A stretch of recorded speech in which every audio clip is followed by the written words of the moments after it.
तो दोस्तों शुरू करते हैं आज की इंफ्रा न्यूज। पहली खबर जो आ रही है वो है हमारी जीएसटी कलेक्शन से रिलेटेड, जहां पर 12.4% का हमें year on year record growth नजर आया है और यहाँ पर ग्रोथ है 2.10 लाख करोड़ रुपीस का। तो यहाँ पर दोस्तों जब 1 लाख करोड़ का मार्क क्रॉस होता था कुछ समय पहले, इनफैक्ट कुछ महीनों पहले ही, तभी भी हमें रिकॉर्ड्स देखने मिलते थे और बहुत ज्यादा न्यूज वगैरह होती थी। लेकिन विद इन सम टाइम ही अभी 2.10 लाख करोड़ का जीएसटी कलेक्शन हो गया है। अब ऑब्वियसली यहाँ पर जो है बहुत जरूरी है होना, क्योंकि यही जो पैसा है वो मेजरली री इन्वेस्ट होगा कई सारे जगहों के अंदर। यहाँ पर कई बिजनेसेस, कई लोग जो काम करते हैं इंडिया के अंदर, उनको अभी ऑनेस्टली टैक्सेस भरने पड़ रहे हैं। ऑब्वियसली यहाँ पर पब्लिक का भी कंट्रीब्यूशन है। महाराष्ट्र यहाँ पर टॉप पे रहा है 37,000 करोड़ के साथ में इस अमाउंट में से। बाकी जो है सारे स्टेट्स ने मिलकर यहाँ पे कंट्रीब्यूट किया है। अगली खबर दोस्तों जो आ रही है वो है एनडीसी से रिलेटेड, जहाँ पर इंडियन गवर्नमेंट ने कहा है कि जो ई कॉमर्स जायंट्स है अमेजॉन, फ्लिपकार्ट, वो ओएनडीसी या open network for digital commerce के साथ में इंटीग्रेट करें। यहाँ पर जो उनके होम पेज है, यानी जो पहला पेज आता है वेबसाइट खोलने के बाद में, वहां पर इनको इंटीग्रेट करने की बात की गई है। गवर्नमेंट जो है वो नेटवर्क एंड एक्सपैंडिंग ऑपरेशंस को यहाँ पर सपोर्ट करेगी और प्राइमरी ऑब्जेक्टिव ये है कि ओएनडीसी की ऑपरेशनल एफिशिएंसी को यहाँ पर इंप्रूव किया जा सके और फुलफिलमेंट के जो ऑर्डर रेट्स है उसको बेहतर किया जा सके। एड्रेस रिलेटेड जो ग्लिचेस उनको ठीक है सके। ओएनडीसी ये भी अच्छा तो है, लेकिन बहुत दिक्कत है। इन दी एंड ऑफ द डे अभी भी ये सरकारी चीज ही है। प्राइवेट कंपनी के साथ में इंटीग्रेट करना यहाँ पर बहुत जरूरी है। हालांकि अमेजॉन, फ्लिपकार्ट जो है बहुत ही ज्यादा पसंद नहीं करेंगे इस चीज को, लेकिन बहुत ज्यादा लंबे टर्म में अगर हम देखें, मतलब मेरे यहाँ पे 6 से 1 साल के हिसाब से बात में कर रहा हूँ, तो यहाँ पर ओएनडीसी बहुत जरूरी चीज है इंडियन ई कॉमर्स इंडस्ट्री को अगले लेवल पे पहुंचाने के लिए।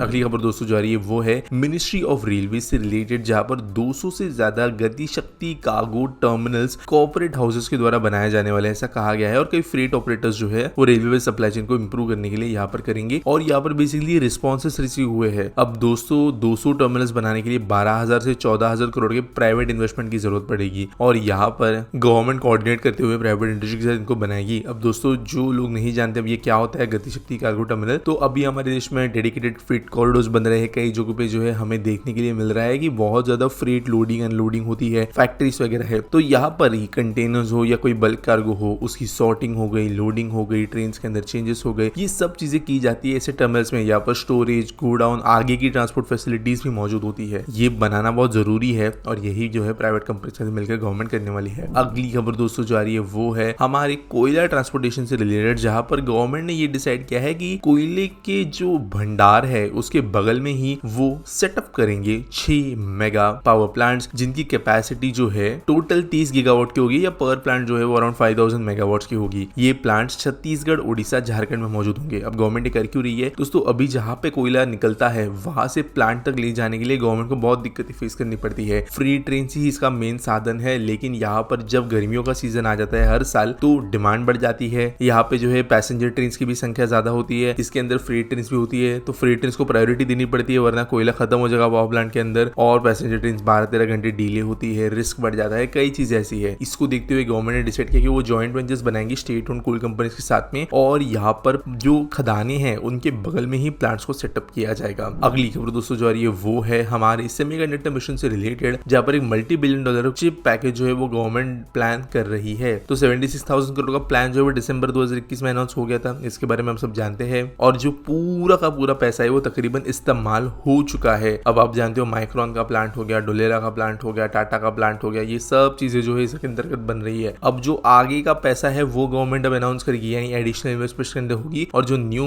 अपकमिंग टाइम्स है उनके लिए मैपिंग एंड प्लानिंग भी होने वाला है। अगली खबर दोस्तों जो आ रही है वो है व्हीकल स्क्रैपेज पॉलिसी से रिलेटेड, जहां पर कई स्टेट्स ने अनाउंस किया है कि जो रोड टैक्स है उसके ऊपर 25% डिस्काउंट दिया जाएगा न्यू व्हीकल के खरीदने के ऊपर, और ओल्ड व्हीकल की स्क्रैपिंग करने पर जो है गवर्नमेंट जो है कहीं ना कहीं पे आने वाले समय में इंसेंटिव देगी। 15% ये अमाउंट होगा कमर्शियल व्हीकल्स के लिए। हालांकि मेरे हिसाब से ये बहुत ही ज्यादा कम वैल्यू है, पहले ही टैक्स की वैल्यू उसके अंदर का 25% कुछ ज्यादा वैल्यू नहीं बनाता है। और अभी करंटली अगर हम देखें तो कई union territories, Bihar, Madhya Pradesh, UP, Haryana, Karnataka, Maharashtra, Punjab, Kerala, इन स्टेट्स के अंदर ये चल रहा है। इसकी वजह से कई लोग जो है पुरानी गाड़ियां लेके अब सड़कों पे निकल नहीं पाते। देखते किस तरीके से ये पॉलिसी आगे जाकर एक्सेप्ट होती है। अगली खबर दोस्तों ये अडानी कनेक्ट एक्स से रिलेटेड, जहां पर एक जॉइंट वेंचर है ये अडानी ग्रुप और एज कनेक्ट के साथ में, और इन्होंने एस्टैब्लिश किया है एक फाइनेंसिंग फ्रेमवर्क $1.44 बिलियन का। और ये जो पैसा भी हुआ है फाइनेंस, इसका इस्तेमाल वो करेंगे डेटा सेंटर्स बनाने के लिए। आप जानते हो अडानी ग्रुप बहुत सेक्टर्स में घुसी हुई है, डेटा सेंटर्स उनमें से एक है।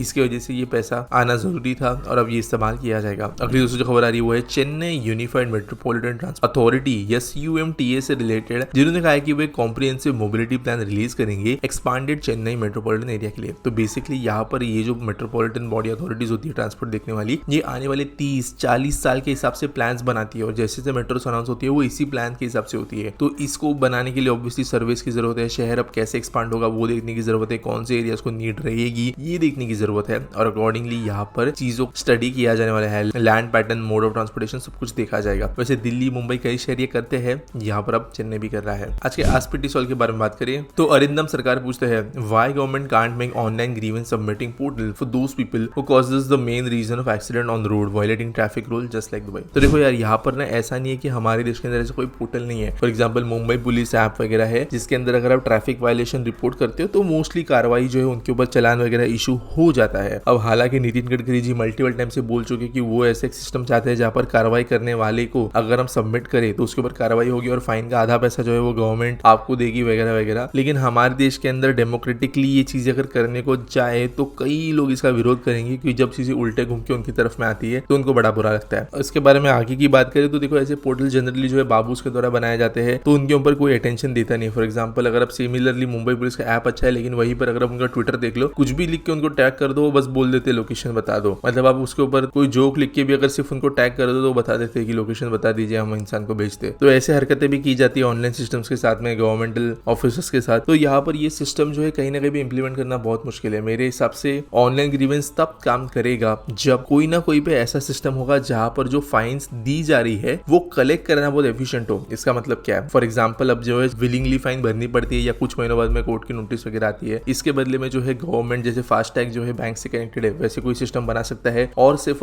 जो है अगर आप फाइट करना चाहते हैं किसी ग्रीवेंस को, उसके लिए एक पोर्टल रख सकते हैं और उसके लिए जो है बहुत ही कम लिमिटेड ड्यूरेशन देना चाहिए कि एक हफ्ते के अंदर आपकी अगर वायलेशन के विरोध में ग्रीवेंस है तो सॉल्व हो जानी चाहिए। और साथ साथ स्टेट लेवल पे जो आरटीओ है उसको खत्म होने की जरूरत है। नेशनल लेवल की ड्राइविंग लाइसेंस वगैरह होनी चाहिए।